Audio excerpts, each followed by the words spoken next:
साथियों, सबको नमस्कार। श्री राम कोचिंग चित्तौड़गढ़ की ऑनलाइन प्लेटफॉर्म पर आपका हार्दिक स्वागत, अभिनंदन। भारत के इतिहास में जो हमारा बिंदु चल रहा था वो इससे पहले बौद्ध और जैन धर्म समाप्त हो गया था। उसकी अगली कड़ी से ही शुरुआत करते हैं। पहले वाली जो क्लासें हैं थोड़ी लंबी हैं, आप उन्हें देखें और उनसे जो जुड़ी हुई अगली क्लास है वो है मौर्य काल। और मौर्य काल के बारे में आज अपन चर्चा करने जा रहे हैं। मौर्य काल की जब बात आती है दोस्तों, तो ये ईसा से पहले की बात है। महाजनपद काल या बौद्ध या जैन धर्म के उसी समय जो है आगे चलकर जो मगध का उत्कर्ष हुआ था। मगध का उत्कर्ष होने में आपने बताया था कि आपने जो हर्यक वंश और शिशुनाग वंश और नंद वंश का योगदान रहा है। लेकिन इसके पश्चात जो मौर्य वंश स्थापित हो जाता है, इसे ही हम एक द्वितीय नगरी क्रांति भी कहते हैं। इस समय की परिस्थितियां क्या होती हैं वो मैं आपको बताते हुए, मौर्य वंश का संस्थापक कौन है, मौर्य वंश कैसे स्थापित हुआ, मौर्य वंश की क्या उपलब्धियां हैं, कौन कौन से शासक हुए हैं, किस प्रकार से हमारे जो है प्राकृतिक रूप से जो है अनुकूल परिस्थितियां बनी जिससे कि एक छत्र शासन हो सका था। इस मौर्य काल में जो महत्वपूर्ण शासक हैं उनके बारे में भी हम चर्चा करेंगे। सर्वप्रथम आपको ये याद रखना है कि मौर्य काल का समय क्या है। मौर्य काल का समय देखते हैं तो ये ईसा पूर्व जो है 322 ईसा पूर्व से लेकर 185 ईसा पूर्व तक होता है, जो कि आपको मैंने जो है आपके कालक्रम की दृष्टि से जो बता रखा है वो मोटा मोटा अंदाज है कि आपको 300 ईसा पूर्व से लेकर 150 ईसा पूर्व तक का ये जो समय निर्धारित किया गया है। इस समय में जो है फिक्स अगर समय देखें तो ये कालक्रम जो है मौर्य साम्राज्य का काल है। इस समय चंद्रगुप्त मौर्य जो पहला शासक, इसका राज्याभिषेक होता है और इस समय जो है अंतिम शासक जो पुष्यमित्र शुंग जो है उसके द्वारा इसकी हत्या कर बृहदत्त की हत्या कर दी जाती है और शुंग वंश की स्थापना हो जाती है। तो ये जो महत्वपूर्ण दोनों तारीखें आपको याद रखनी है। मौर्य वंश की स्थापना कब है? 322 ईसा पूर्व में, और इसका समापन कब है? 185 ईसा पूर्व। मोटे क्रम में हम अगर कालक्रम देखें तो वो कौन सा है? 300 से 150 ईसा पूर्व तक का मैंने आपको बताया है। इस काल में जो मौर्य साम्राज्य विकसित हुआ था, जिनमें 3 शासकों का जो महत्वपूर्ण योगदान था, उसमें पहला शासक है चंद्रगुप्त मौर्य, दूसरा है बिंदुसार और तीसरा है अशोक मौर्य। इन तीनों शासकों के द्वारा जो मौर्य साम्राज्य विस्थापित हुआ था वो भारत के इतने विशाल भूभाग पर साम्राज्य स्थापित हो गए जो आपको इस नक्शे में दिखाई जा रहा है। यहाँ से लेकर पूर्वी क्षेत्र से जो कि आपका बिहार का पूर्णतः पश्चिम बंगाल और बिहार का पूरा क्षेत्र सम्मिलित है, और यहाँ पर जो है अपने पश्चिमी ईरान इराक वाला प्रदेश सम्मिलित है। इसमें मध्य एशिया वाला जो भाग सम्मिलित है और दक्षिण भारत का जो है दक्षिणी राष्ट्र भी सम्मिलित हो जाते हैं। इतने बड़े भूभाग पर मौर्य साम्राज्य स्थापित हो गया। इस पूर्णतः साम्राज्य का एक छत्रपति शासक होता है। इसलिए भारत का प्रथम शासक जो कहा जाता है वो किसे कहा जाता है? चंद्रगुप्त मौर्य को कहा जाता है, क्योंकि भारत इस समय ही एकीकरण हो चुका, इसलिए भारतवर्ष का शासक कहलाता है। भारत का पहला शासक चंद्रगुप्त मौर्य, ये याद रखना है। आगे चलते हैं कि ये जो चंद्रगुप्त मौर्य शासक हुआ, मौर्य वंश की स्थापना हुई है, इसके पीछे कथा कहानियाँ क्या हैं या इसके पीछे की जानकारियाँ क्या हैं वो मैं आपको बताता रहा हूँ। ध्यान देना दोस्तों, मैं जब आपको बात कर रहा हूँ मौर्य वंश की, तो ये मौर्य वंश जो स्थापित हुआ है वो स्थापित हुआ है 322 ईसा पूर्व में। क्लियर? अब जब ये 322 ईसा पूर्व में स्थापित हुआ तो इससे पहले की जो स्थितियाँ थी वो क्या थी? जब हम मगध का उत्कर्ष पढ़ चुके थे तो मगध के उत्कर्ष में भारत का जो या मगध का जो शासक हुए हैं इस वाले मगध प्रदेश में कौन कौन से वंश हुए थे? एक आता है हर्यक वंश, दूसरा आता है शिशुनाग वंश, अगला जो आता है वो है नंद वंश। इसका मतलब है कि अंतिम जो शासक है मगध के, वो मगध के अंतिम शासक कौन थे? नंद शासक। अब जब यहाँ पर मगध का या यहाँ उत्तरी भारत का जो नंद शासक था, नंद शासक कौन था? जिसका नाम था गणानंद। अब यहाँ पर गणानंद शासक जो नाई जाति का था, निम्न कुल का पुराणों में भी बताया गया है या साहित्यों में भी इसका निम्न कुल का वर्णन मिलता है। इस शासक के दौरान इसके साम्राज्य का एक मंत्री हुआ करता था, राज दरबारी पंडित, जो कि उसका नाम था चाणक्य। चाणक्य का 3 नाम है, कौटिल्य, विष्णुगुप्त और चाणक्य, ये 3 नाम है। इनको जो गणानंद और चाणक्य के मध्य जो है एक अश्वमेध के निर्देश को लेकर या अश्वमेध की जो चर्चाएं हैं उसके निर्णय को लेकर उनमें मतभेद हो गया था। इनमें जब मतभेद हो जाता है तो इस गणानंद ने चाणक्य को अपने दरबार से लज्जित करके प्रताड़ित करके निकाल दिया और प्रताड़ित करके निकाल दिया। तब इस चाणक्य ने जो है भरे दरबार में जो है अपनी शिखा की गांठ खोलते हुए ये शपथ ली थी कि मैं इस नंद वंश का समूल नाश न कर दूं तब तक इस शिखा के गांठ नहीं लगाऊंगा। ऐसा करते हुए कहते हुए दरबार से निकला। तब ये उत्तरी भारत में से जब ये तक्षशिला या इस समय का जो प्रमुख विश्वविद्यालय था तक्षशिला, इस तक्षशिला की ओर प्रस्थान किया। तक्षशिला की तरफ प्रस्थान करते समय इसे जो ये वाला क्षेत्र है जहाँ पर नेपाल और उत्तर प्रदेश वाला जो मिला वाला क्षेत्र है, यहाँ पर जो एक गणराज्य था जिसमें थे कहते हैं पिपली वन के मौर्य। पिपली वन के जो मौर्य हैं यहाँ पर एक इस घने जंगल से गुजर रहा था। तब वहाँ के पास के गांव में एक लड़का जो कई समूह उसके साथी लोगों को साथ में लेकर एक राजा और प्रजा का एक खेल खेल रहा था। उस ये जो है विश्राम करते हुए चाणक्य ने जो उस बालक की प्रतिभा को देखा, उसके परिवार के पास गया, उनको विश्वास में लिया कि इनकी उचित शिक्षा दीक्षा होना आवश्यक है। इसका विश्वास दिलाते हुए उस बालक को जो है वो लेकर कहाँ चला गया? तक्षशिला। उस बालक का नाम था दोस्तों चंद्रगुप्त। इसी चंद्रगुप्त को लेकर तक्षशिला विश्वविद्यालय गया और तक्षशिला विश्वविद्यालय जो है तात्कालिक समय का जो प्रमुख विश्वविद्यालय, विश्व का प्रमुख विश्वविद्यालय है। और तक्षशिला के संबंध में प्रश्न आते हैं तो यहाँ पर मल्लयुद्ध, युद्ध कला, आयुर्वेद के या ज्योतिष के संबंध में विश्वविख्यात था। अगर हम बौद्ध धर्म के संबंध में विश्वविख्यात कहें तो नालंदा है, महायान धर्म का ऑक्सफोर्ड कहें तो नालंदा है, लेकिन आयुर्वेद, चिकित्सा और युद्ध के लिए, कला कौशल के लिए विख्यात विश्वविद्यालय था और प्राचीन विश्वविद्यालय है तो तक्षशिला था। इस विश्वविद्यालय में आया और अपने चंद्रगुप्त की जो है उचित शिक्षा दीक्षा करी और खुद वहाँ पर अध्ययन अध्यापन करने लगा।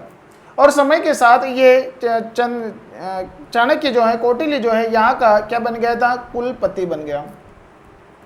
कुलपति बना और इसका प्रबंधन, शैक्षिक प्रबंधन इसके हाथ में था। लेकिन इसने जो हमें नियुक्ति के समय ही शर्त रखी कि मैं इससे अध्ययन अध्यापन के बदले जो है पैसा या धन लेगा। उस धन के बदले उसको धन को इकट्ठा करता गया, उस सैलरी को इकट्ठा करता गया। और मौका आया क्या कि इस समय जब ये इस चंद्रगुप्त का जो है उचित शिक्षा दीक्षा हो रही थी, उस समय जो पश्चिमी यूनानी क्षेत्र से, पश्चिमोत्तर क्षेत्र से एक आक्रमण होता है और वो आक्रमण होता है यूनान से। और यूनान से आक्रमण करने वाला कौन है दोस्तों? वो था सिकंदर। सिकंदर ने भारत पर आक्रमण कब किया? ये घटना इसी समय की है जिसके कारण ही ये बदलाव आता है। यहाँ से जो आक्रमण होता है वो होता है 326 ईसा पूर्व में होता है। 326 ईसा पूर्व में जो सिकंदर जो है मैसेडोनिया से चला, उसने अफ्रीका को जीतते हुए वो भारत की ओर बढ़ा और यहाँ पर जो है चिनाब और यहाँ व्यास नदी के बीच में जो है इस क्षेत्र में जो पौरुष भारत का शासक था उनसे युद्ध हुआ। जब ये सिकंदर भारत पौरुष का युद्ध विश्वविख्यात है और उसमें जब है कि कूटनीति से जो है सिकंदर जीत जाता है, चालाकी से जीत जाता है। लेकिन वो भारत में उसकी सेना जब ये रावी नदी के तट पर आती है, जो सिंधु की सहायक नदी है रावी नदी, उसके तट पर आता है, तब सिकंदर के सैनिकों ने आगे बढ़ने के लिए जो मना कर देते हैं, रोक देते हैं। क्यों? क्योंकि उन्होंने, सैनिकों ने और उसने, सिकंदर ने सुन रखा था कि भारत में गणानंद का शासन है और गणानंद जो है वो काफ़ी धूर्त हैं, उसके पास विशाल सेना है और किसी भी प्रकार से जो है किसी प्रकार की जो अनीति करने में, हिंसा करने में कोताही नहीं बरतता। अब इस स्थिति को उन्होंने सुन रखा था तो उन्होंने बहाना बना दे दिया कि जो सैनिक थे उनको घरों की याद आ रही थी, उनको लड़ते लड़ते काफ़ी समय हो गया, थक हार गए थे। तो सिकंदर से उन्होंने प्रार्थना की, रिक्वेस्ट की और आगे बढ़ने से मना कर दिया और सिकंदर को जो उसके आधार पर वापस पुनः अपने देश लौटना पड़ा। और देश पर लौटते समय उसकी मैसेडोनिया में 323 ईसा पूर्व में सिकंदर की मृत्यु हो जाती है। सिकंदर की जो मृत्यु होती है दोस्तों 323 ईसा पूर्व में होती है अब जब सिकंदर जब लौटा, उसके सेनापतियों में जो पूरा पूर्वोत्तर क्षेत्र था या पश्चिमोत्तर क्षेत्र था, उसको 7 भागों में बांट दिया। सैनिकों ने आपस में बांट दिया, उत्तराधिकारी नहीं होने के कारण। तो भारत के जो पश्चिमोत्तर क्षेत्र था इस पश्चिमोत्तर क्षेत्र का जो सेनापति था उसका नाम था सेल्यूकस। अब ये जो सेल्यूकस है ये पश्चिमोत्तर क्षेत्र का शासक बना और उसकी जड़ें मजबूत कर रहा था। इससे पूर्व क्या घटना घट जाती है, इससे पूर्व की घटना अब आपको स्पष्ट रूप से बताता हूँ कि भारत के पश्चिमोत्तर क्षेत्र में तक्षशिला विश्वविद्यालय में इस समय जो चाणक्य कुलपति था उसने देखा कि सिकंदर वापस लौट गया है। सिकंदर वापस लौटने के पश्चात इस क्षेत्र में राजनीतिक रूप से वीरानी हो गई थी। यहाँ पे जो कबीलाई लोग या डाकू लोग जो चोरी डकैती करते थे वो खानाबदोश लोगों को जो अपने धन के द्वारा उनको इकट्ठा किया और उनकी सेना बनाई। और सेना बनाने के बाद उसका सेनापति जो है वो किसे बनाया, चंद्रगुप्त मौर्य को बनाया। चंद्रगुप्त मौर्य को उसका सेनापति बनाया और चंद्रगुप्त को सेनापति बनाने के बाद उसका जो मूल उद्देश्य था वो क्या था कि भारत में जो है मगध के शासक घनानंद की क्या करनी थी या उसके वंश को नाश करना था। तो इस घनानंद पर आक्रमण करने के लिए बढ़े। इधर अपने सेल्यूकस जो अपनी शक्ति को मजबूत कर रहा था और इधर जो है घनानंद के जो है सेना लेकर चल पड़ा और निर्देशन जो था वो चाणक्य का था और सेनापति जो था वो चंद्रगुप्त मौर्य था। इसी प्रकार यहाँ पर आगे बढ़ते बढ़ते बढ़ते बढ़ते जो है मगध की ओर पहुँचे और घनानंद और चंद्रगुप्त के मध्य जब युद्ध होता है तो ये युद्ध कब होता है दोस्तों, वो होता है 322 ईसा पूर्व में होता है। और यहाँ पर जो है घनानंद की हत्या करके और शासक कौन बन जाता है, चंद्रगुप्त मौर्य शासक बन जाता है। अब जैसे ही ये चंद्रगुप्त मौर्य शासक बनता है इस पश्चिमोत्तर क्षेत्र से लेकर यहाँ तक उसका एक छत्र राज हो गया था। ये पूरा राज्य होने के कारण भारत का प्रथम जो शासक है वो किसे कहा गया है, वो चंद्रगुप्त मौर्य को कहा। अब भारत का जो शासक है चंद्रगुप्त मौर्य बन जाता है। यहीं से मौर्य वंश की स्थापना होती है। अब दोस्तों यहाँ पर आपसे प्रश्न बन सकता है कि ये जो चंद्रगुप्त मौर्य जो है, मौर्य के बारे में, ये मौर्य काल के बारे में जो मौर्य वंश का जो संस्थापक है चंद्रगुप्त मौर्य, ये मौर्य कौन है। अब मौर्य कौन है इसके बारे में प्रश्न आता है, यह पूछा जाता है। तो ये उत्तरी भारत के नेपाल के क्षेत्र के पिपली वन के मौर्य हैं जो क्षत्रिय थे या निम्न कुल के थे, उच्च कुल के थे, ये बारे में। तो हमारे जो पुराण हैं या भारतीय साहित्य हैं इनमें इनको निम्न कुल का कहा गया है, लेकिन जो हमारे बौद्ध और जैन साहित्य हैं इनमें उनको उच्च कुल का बताया गया कि ये जो मौर्य हैं ये उच्च कुल के से संबंध रखते हैं। यहाँ पर बात है कि निम्न कुल से हो सकता है कि उस समय इनकी दशा स्थिति कमजोर हुई हो, लेकिन जैन और बौद्ध धर्म के प्रशय होने के कारण इन्हें उच्च कुल का कहा गया है। अब जब चंद्रगुप्त शासक बन जाता है तो आगे की स्थिति क्या बनती है, पहले मैं एक बार ये चर्चा करूंगा कि मौर्य वंश के जो शासक हैं प्रमुख शासक कौन है। तो मौर्य वंश जो स्थापित होता है वो होता है 322 ईसा पूर्व में। और इस वंश के जो प्रमुख शासक हैं वो प्रमुख शासक कौन कौन से हैं उनके बारे में चर्चा करते हैं। तो प्रमुख शासक में सबसे पहला आता है चंद्रगुप्त मौर्य जो कि शिष्य है चाणक्य का, पहला शासक है। दूसरा जो शासक आएगा इसका पुत्र जिसका नाम है बिंदुसार, और तीसरा जो आएगा जो सबसे प्रतापी और फेमस है अशोक मौर्य। अब इनके बारे में ये 3 महत्वपूर्ण शासक हैं। इसके उत्तराधिकारी जो है वो विलुप्त प्राय हैं और उनके बारे में थोड़ी कम जानकारी मिलती है, आगे हम इसके बारे में भी पढ़ेंगे। लेकिन चंद्रगुप्त मौर्य जो है कब शासक बनता है, 322 ईसा पूर्व में शासक बनता है और इसने स्वेच्छा से जो है मृत्यु का वरण किया था 297 ईसा पूर्व में। आगे पूरी घटना बताऊंगा। 322 से लेकर 297 ईसा पूर्व तक का समय है चंद्रगुप्त मौर्य का शासनकाल का। इसके बाद जो है शासक बनता है 297 ईसा पूर्व से लेकर 272 ईसा पूर्व तक, जिसका शासनकाल है वो बिंदुसार है। और उसके बाद इसके उत्तराधिकारियों में थोड़ा सा मतभेद होता है और वास्तविक जो है 267 ईसा पूर्व से लेकर 232 ईसा पूर्व तक जो है वो किसका शासन कहलाएगा? अशोक मौर्य का। ये 3 प्रमुख शासक हैं। इन तीनों प्रमुख शासकों में सबसे पहले जो अपन चर्चा करेंगे वो शासक कौन है? चंद्रगुप्त मौर्य। अब चंद्रगुप्त मौर्य की जो बचपन की स्थिति जो है मैंने आपको बताई थी, और वापस इसकी जो प्रमुख महत्वपूर्ण जो घटना है वो आपको सामने रखने जा रहा हूँ। और वो घटना कौन सी है? सबसे पहले जैसे मैं शासक ले रहा हूँ चंद्रगुप्त मौर्य। चंद्रगुप्त मौर्य का राज्याभिषेक जो होता है वो राज्याभिषेक चाणक्य की सहायता से 322 ईसा पूर्व में होता है। और इसके बाद जो है स्थिति, राजनीतिक स्थिति में क्या बदलाव आया है? सबसे जो प्रश्न बन सकता है वो मैं बताता हूँ कि इसके जो है यूनानी या लैटिन भाषा में इनके नाम क्या मिलते हैं। इसके जो 2 नाम मिलते हैं, एक तो है एंड्रोकोटस और एक दूसरा आता है सेंड्रोकोटस। एंड्रोकोटस या सेंड्रोकोटस, ये 2 नाम जो हैं किसके हैं? चंद्रगुप्त मौर्य के बताए गए। दोस्तों यहाँ पर विलियम जोन्स ने भी इसका जो समीकरण है वो चंद्रगुप्त से किया है कि ये जो चंद्रगुप्त है इसी के यूनानी जो नाम है वो नाम क्या है दोस्तों? वो नाम है एंड्रोकोटस या सेंड्रोकोटस। अब यूनानी नाम क्यों मिलेंगे? क्योंकि आपको पता है चंद्रगुप्त मौर्य से पहले ही पश्चिमोत्तर क्षेत्र में ये सिकंदर और इसके यूनानी लोग बस गए थे। उनके लोगों के द्वारा जो भारतीय राजा का जो समीकरण किया गया, जो नाम लिखा गया है वो यूनानी भाषा में, यहाँ से ही हमारे भारत में यूनानी भाषा का समावेश आना या उनके बारे में जानकारी मिलना शुरू हो जाती है। अब ये सेंड्रोकोटस ये शासक बना 322 ईसा पूर्व में, और जब ये शासक बना उस समय शासक बनते ही जो दिक्कत आई थी वो क्या थी कि पश्चिमोत्तर क्षेत्र में जो सिकंदर का एक सेनापति था जिसका नाम क्या था? सेल्यूकस। सेल्यूकस जो है इस पश्चिमोत्तर क्षेत्र में अपना जड़ें मजबूत कर रहा था।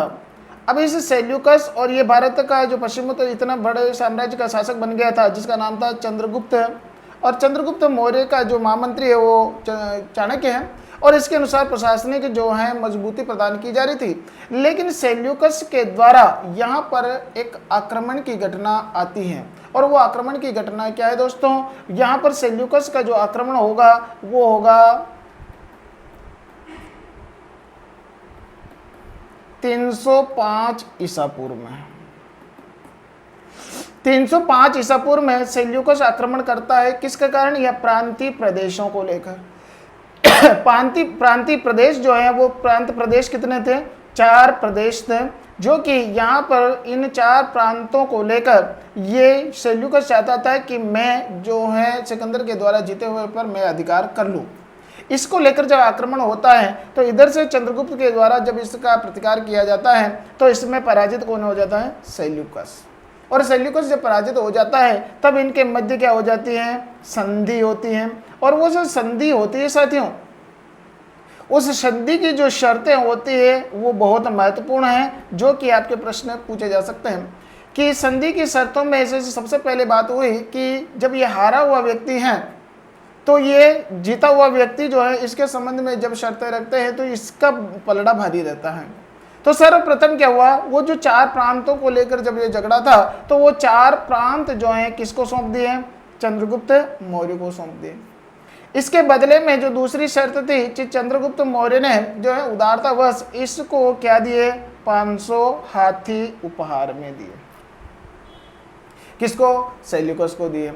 अब जब उदारता देखिए कि भारतीय लोग इतनी उदारता बरतते हैं, इतने दिल के सच्चे होते हैं, तो इससे जो है सेल्यूकस ने देखा कि मैं पश्चिमोत्तर क्षेत्र से जो मेरे दूसरे जो साथी लोग हैं उन्होंने मुझे आक्रमण के लिए सहयोग नहीं दिया, और इधर से मैं चंद्रगुप्त मौर्य को अगर मेरा दुश्मन बना लेता हूं तो मेरे साम्राज्य जो है वो स्थायी नहीं हो पाएगा, हमेशा आशंका के बादल छाए रहेंगे। इसलिए उसने देखा कि क्यों नहीं चंद्रगुप्त मौर्य को मैं अपना अच्छा पड़ोसी शासक बना लूँ।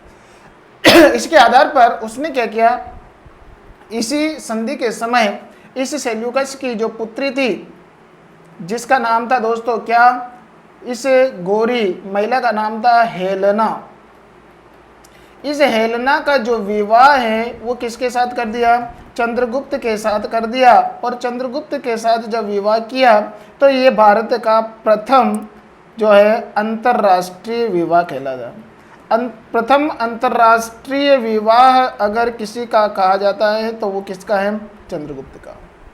और ये जो पहली बार विवाह हुआ है ये हेलेना विदेशी है, यूनानी है, और ये चंद्रगुप्त के साथ विवाह होता है। क्यों? क्योंकि वो अपना अच्छा पड़ोसी शासक चाहता था सेल्यूकस। अब बात आती है कि ये 3 शर्तें हो गई। अब 3 शर्तें हो गई तो अब अचानक जो है ये सेल्यूकस इस चंद्रगुप्त पर कैसे विश्वास करे कि ये मेरी बेटी को अच्छे ढंग से रखेगा।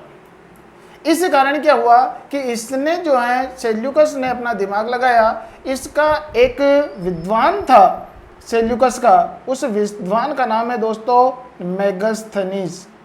मेगस्थनीज जो विद्वान था इसको क्या बनाया? इसने राजदूत बनाया, और राजदूत बनाकर इसने चंद्रगुप्त की सभा में नियुक्त किया और इसको कह दिया कि आपको राजसभा में ही रहना है, किसी प्रकार से आपको राज्यों में भ्रमण नहीं करना। इसकी नियुक्ति केवल सभा में ही की गई थी। और ये राजदूत बनकर मेगस्थनीज जो है इस हेलेना के सहयोगी के रूप में आया था और ये चंद्रगुप्त की सभा में ही नियुक्त किया गया। और यहाँ पर आपको पता है विश्व प्रसिद्ध इस मेगस्थनीज के द्वारा जो भारतीय परिप्रेक्ष्य में एक पुस्तक लिखी गई जिसका नाम है दोस्तों क्या? इंडिका। इंडिका पुस्तक का लेखक कौन है? मेगस्थनीज। और इसने जो है यूनानी भाषा में लिखी है और इसमें जो चित्रण जो मिलता है वो भारत का। आगे चले, इस इंडिका में क्या क्या वर्णन मिलता है वो बात भी आपको स्पष्ट कर देता हूं कि इस जो मेगस्थनीज के द्वारा जो लिखी गई इंडिका है इसकी भाषा है यूनानी। और इसमें जो वर्णन मिलता है दोस्तों वो वर्णन खास क्या है जो आपसे पूछा जा सकता है कि जो भारतीय जो समाज है उस भारतीय समाज को इसने कितने भागों में बांटा? इसने जो है भारतीय समाज को 7 भागों में बांट के बताया है। जबकि इस समय चाणक्य था, इसकी जो है अर्थशास्त्र जो पुस्तक थी, इस अर्थशास्त्र पुस्तक में भारतीय के लोगों को 4 वर्णों के रूप में बताया गया। तुलनात्मक रूप से बता रहा हूं जो यहाँ से प्रश्न बनता है कि मेगस्थनीज की इंडिका में भारतीय समाज को कितने भागों में बांटा? 7। जैसे अपने ब्राह्मण, क्षत्रिय, वैश्य और शूद्र तो इसमें आता है, लेकिन इसके अलावा भी जो पशुपालन करने वाले, सेना वाले, रक्षा करने वाले, ये जो लोग हैं इसे करके इतना 7 भागों में बांटा। 1 इंडिका में मेगस्थनीज ने जो है दास प्रथा का उल्लेख नहीं किया, जबकि चाणक्य जो था अपने अर्थशास्त्र में दास प्रथा का उल्लेख करता है। यहाँ पे भी बात बताई गई। ये तो उल्टा क्यों? इस मेगस्थनीज के द्वारा ये देखा गया कि जो दास होते थे उनको भी सम्मान की दृष्टि से देखा जाता था, उनको भी अपने पारिवारिक अंग अवयव समझा जाता था। इसी के कारण उसे ये नहीं लगा कि ये दास हैं या परिवार के अंग है। इसने हमारे जो है आत्मानुभूति थी और इसी कारण उसे दास प्रथा का उल्लेख नहीं कर पाया था। आगे चलें कि यहाँ पर जो है इस इंडिका में कहा गया है कि भारत में कभी अकाल नहीं पड़ता है, मतलब कि वहाँ पर जो है वर्षा अधिक होती है, जबकि यहाँ पर अर्थशास्त्र में अकाल का उल्लेख हुआ है। और तो और जो हमारे चंद्रगुप्त के द्वारा या इसके शासनकाल में जो है सुदर्शन झील जो गुजरात में बनी है वो बनवाई गई थी, उससे भी पता चलता है कि ये अकाल का जो समय रहा होगा। तो ये दोस्तों जो इस इंडिका में महत्वपूर्ण बातें थी वो मैंने आपको बताई। और इंडिका में ये आपको इम्पोर्टेंट याद रखना है और दास प्रथा का भी ध्यान रखना है। ये 2 बातें खास है। अब ये राज दरबार में सेल्यूकस ने मेगस्थनीज को नियुक्त किया, हेलेना भारत में आ गई और इस समय जो है इनके मध्य संधि हो जाती है। संधि हो जाने के पश्चात जो है अब भारत का एक छत्र शासक बन रहा है कौन? चंद्रगुप्त मौर्य। अब पूर्णतः ये जब इतना साम्राज्य चंद्रगुप्त मौर्य का है, अब इस मौर्य वंश का या मौर्य साम्राज्य के अंतर्गत जो है चाणक्य के द्वारा इनको व्यवस्थित करने का काम किया जा रहा था। इसकी एक जो पहली घटना में बताई थी मैंने वो था सेल्यूकस का आक्रमण। अब इसकी जो है दूसरी जो घटना बता रहा हूँ जो कि महत्वपूर्ण है वो इस प्रांत के हैं, गुजरात के। इस गुजरात प्रांत में जो है दोस्तों जहाँ पर अकाल पड़ा था, इस गुजरात प्रांत में एक झील बनवाई गई थी जिसका नाम है सुदर्शन झील। सुदर्शन झील जो है दोस्तों यहाँ का जो इस चंद्रगुप्त का जो राज्यपाल था या जो यहाँ का जो मेन जो शासक था, इसका जो उपराज्यपाल जिसे हम कहते थे उसका नाम था पुष्यगुप्त। इस पुष्यगुप्त ने इस सुदर्शन झील का निर्माण कराया था। शासक किसका है? चंद्रगुप्त मौर्य का। और इसने जो है इसकी झील का निर्माण कराया था। इसका मतलब यह है कि इस चंद्रगुप्त ने इस झील निर्माण के लिए सहयोग दिया है, प्रजा का हितैषी था। और महत्वपूर्ण जो विश्व प्रसिद्ध जो सुदर्शन झील है, इसका निर्माता तो पुष्यगुप्त है, लेकिन शासक कौन है? चंद्रगुप्त मौर्य है। ये किसका उल्लेख करते हैं? ये अकाल का उल्लेख करते हैं। इसी प्रकार यहाँ पर जो उड़ीसा और बिहार में जो दो अभिलेख मिले हैं, सबसे पहले अभिलेख जो पुराने मिलते हैं वो चंद्रगुप्त के समय मिलते हैं। एक महान सेहरा और एक शाहबाज गढ़ी। ये जो दो अभिलेख हैं, इनमें भी ये अशोक से पहले दो अभिलेख मिलते हैं। इन दोनों में भी अकाल का उल्लेख मिलता है। तो इसका मतलब है कि इस क्षेत्र में अकाल पड़ा है। इधर सुदर्शन झील बता रही है और इधर दो अभिलेख बता रहे हैं। अशोक से पहले ये दो केवल अभिलेख मिलते हैं।